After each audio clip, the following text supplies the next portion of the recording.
You know, I'm Jewish, I come from a Jewish family. My synagogue would always host these sort of food drives for asylum seekers, and so I was always taught to think of like myself and my family as like asylum seekers from the past. I was brought up learning about the Holocaust, learning about the memory of fascism in Europe, and I've always, you know, believed that it was very strongly everyone's responsibility to do something about the current rise of the far right. And when that opportunity came to me, you know, I took it.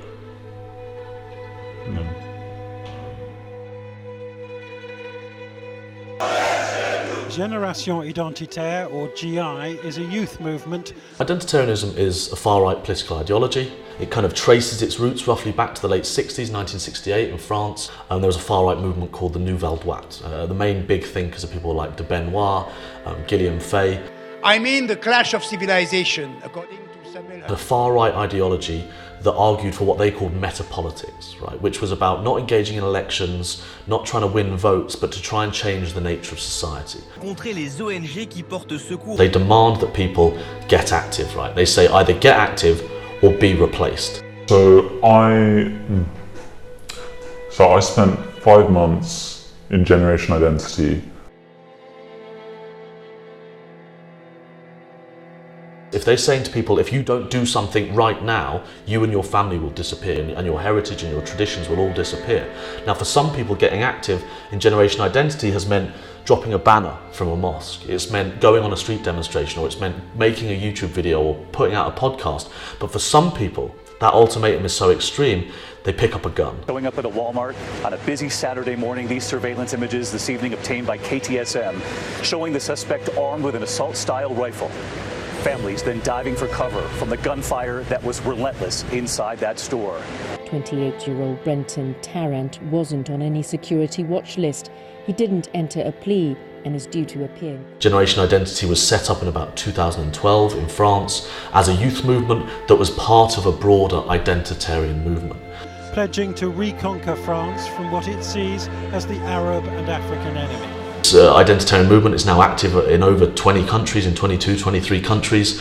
They have think tanks, they have magazines, they have websites, they make these YouTube videos, they make content, and it's about trying to make those ideas that are very extreme creep into public discourse. My name is Ben van der Merwe, and I went undercover in Generation Identity. Ben went in and was getting great access. He was getting information from all their secret Telegram groups and all their private conversations. He even got to the stage where he was editing their videos. Hello. Violent, dysfunctional society. My fellow Britons, there is nowhere left to run! Will you, as Britons, We've all not watched on as horror. In horror. Refugees fleeing. I built trust with the activists, with the leadership. I ended up being an official photographer at their conference. At their big national conference, they had Colin Robertson, so-called Millennial Woes, who's talked about torpedoing migrant ships. Women shouldn't have the vote. Everyone was Turkish, not even African. You know, not what we're talking about here. This is a separate problem. But I think that we should be taking down names, because after the collapse, I hope that certain people meet their just deserts. I hope that some people are punished, executed, as they should be. They had Tomislav Sunic, who's a really well-known international far-right figure from Croatia. Injury, lesbians, false Marxists, globalists. We live in a horrible society. There's no freedom whatsoever. And then one thing we had no idea about until he came back from the conference was a guy called Survive the Jive, a guy called Rousel, who had spoken at the conference. And this is a guy who had links with National Action. They call themselves National Action. A far-right group formed its thought in 2013 and filmed here in Newcastle by Channel 4 News 4 months ago. The first guy, Kenny, basically told me over a cigarette, we were talking about, you know, what do you do? I'm a student, I'm in the Navy. He was very open about it.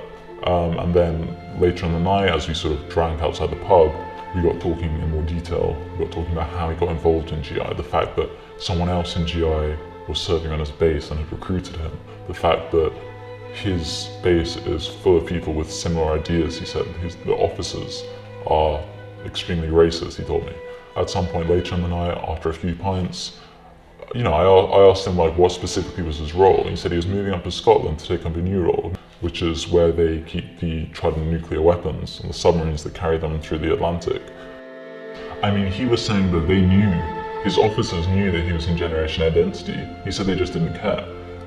You've got people propagating ideas that are leading to mass killings, then being on a nuclear submarine in the British Navy is pretty shocking stuff. We made the decision that we had to come out now, that we had to act, that Ben was going to come out and he was willing to come out publicly and tell his story and tell us what he'd found. Now, while there's formally no leadership between the branches, it's very obvious to everyone that the Austrian branch led by Martin Sellner is dominant. And they had explicitly told the UK leader, Benjamin Jones, not to invite Millennial Woes to the conference. And Benjamin Jones basically elected to ignore this advice and not even tell them that he was going to invite him. So the split with Generation Identity UK and the European Network is really, really interesting. Martin Sellner got together with the other continental leaders and issued an ultimatum saying, if the leadership does not step down, we will disassociate from the Generation Identity UK. You will not be able to use the branding anymore, you will not be able to use the name Generation Identity anymore, and we will have to form a new Generation Identity UK. And people were furious at the UK leadership for not telling them. The immediate reaction of the leadership was just to dig in. Internally, GI in the UK is saying that they think it's because Martin Sellner's jealous of them, because they're worried that they're becoming too powerful. They started attacking Martin Sellner personally, and they said that he was treating them like dirt and he had a vendetta against Ben Jones. And basically Ben Jones and his sidekick David Wright said, we're not leaving, the leadership is staying put, we're going to leave Europe. Austrian authorities have raided the home of a prominent far-right activist in Vienna who's suspected of receiving a sizable donation from the Christchurch shooter. Right now, when Martin Sellner is under real pressure because of his personal links to the Christchurch killer, the UK branch are holding a conference and bringing up someone who openly says they're pro-slavery to their conference. The European Network must be looking at the British branch and thinking time and time again, they've caused us problems, they've embarrassed us, they've got involved in stuff they shouldn't have. So I think there's clearly been a tension for a while, and I think this conference this summer has just been a rupture point, really, that's meant that the International European Network have decided that they can't deal with the British leadership anymore. So the overwhelming impression I got from being inside Generation Identity was they're a lot smaller, first of all, than their public image, and a lot more extreme in their public image, and they're much more willing to ally with the sort of most traditional extreme elements of the far right than they present publicly. In terms of where they're going in the future, I think both those things are only going to get worse for them. I mean, they've split off with Europe now, they're cut adrift, they're going to lose their branding, lose the name recognition, the Lambda. They're probably going to lose a few people internally because of this. Splits tend to lead to more splits, and it's very likely that they're just going to get smaller and smaller. And now we've seen this big split with the UK branch being ostracised from the international network. It seems that the leadership of GI in the UK are way more open to engaging in things like, or speaking with anti-Semites, engaging with much more extreme, openly anti-Semitic people. That's something I don't think we knew. We didn't know that would be the direction they were going to take.